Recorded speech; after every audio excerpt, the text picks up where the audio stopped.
After a song like that, I had to compose myself a bit because it did move me.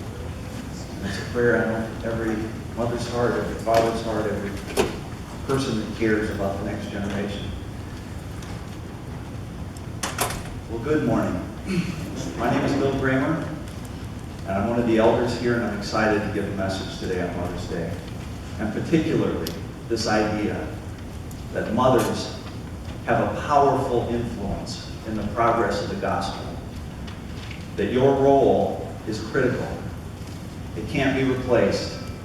And with God's help today, we'll lift that up and honor you as you should be.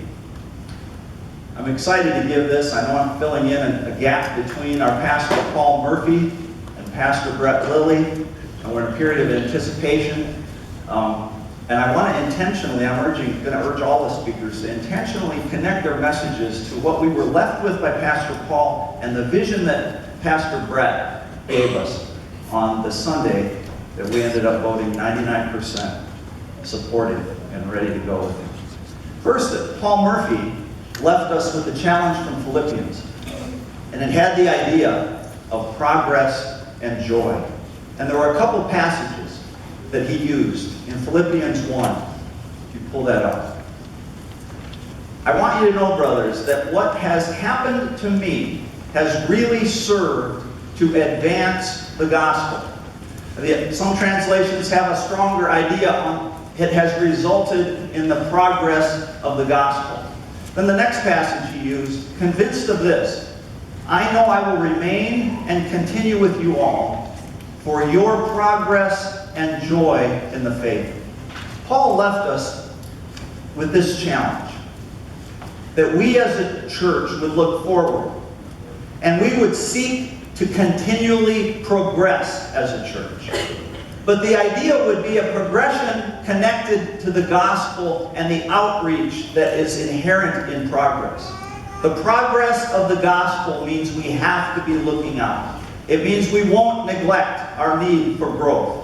But we have to be looking out, and a desire would be to continue to progress in the faith. And then Pastor Brett, the challenge he gave was based on the Abrahamic covenant. And I didn't know what he was going to bring. It was a wonderful message. And it was based on the Old Testament foundation for everything that happens afterward, which has in it the concept that there will be a people of God, a people of faith, in whom and toward whom God seeks to pour out a blessing. And the goal of that blessing would be that they turn around and reach out to become blessing to all families of the earth. Powerful foundation. Theologically, it is monumental in the progress of the way covenants move through Scripture. It has in it the gospel. It has in it the gospel that we know in the New Testament. Paul referred to this as the gospel. He quoted this. And it's Old Testament. And some of us have a hang-up about the Old Testament. We don't realize there's gospel in it. So that foundation that he said, I will make you a great nation. I will bless you. I will make you famous. You will be a blessing. I'll bless those who bless you. Those who curse you, I will curse. But ultimately, all families of the earth will be blessed through you. That goal is not that they would be a blessing. Sorry. The goal was not that they would become blessed.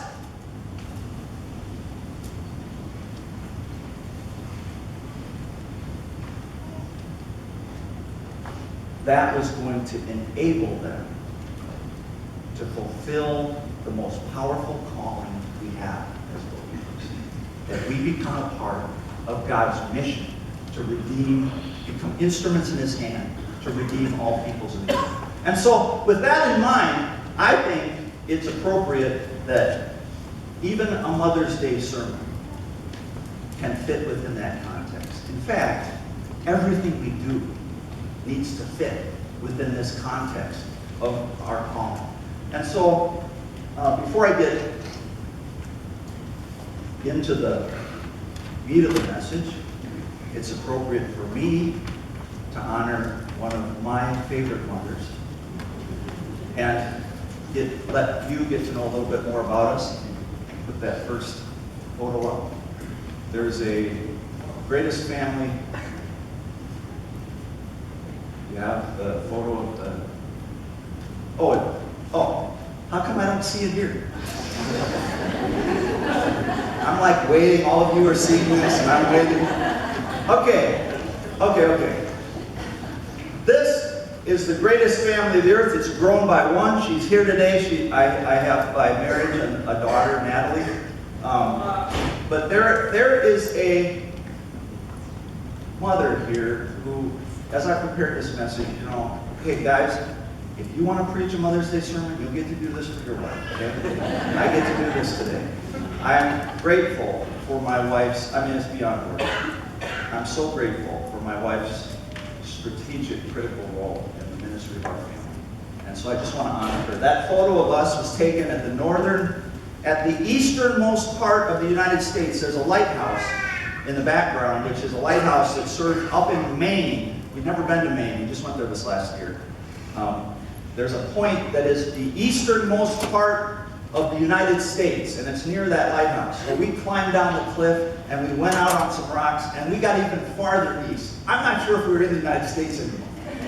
But that's where this was taken. A nice German couple visiting from Dusseldorf took that photo, and I believe Paula is the greatest mother in the world. Look at that. And look at that family. Look what she just had to put up with. This is the biggest tree in the United States, out in Sequoia National Park. Look at that group. And you would not believe the things that she has to put up with for these kids and for me. But she does, and it's a lot of fun. There's another shot of my kids. We're trying to be serious at the Statue of Liberty. And so thousands of people watching, and my kids are recreating the torch in their hand. And I made a point to quote to them the inscription on the base of that. But we have a lot of fun as a family. Now, there's another one that I just have to put this up. It's just like, not connected to me at all, but it's a classic Mother's Day picture. And there's a photo of the Gats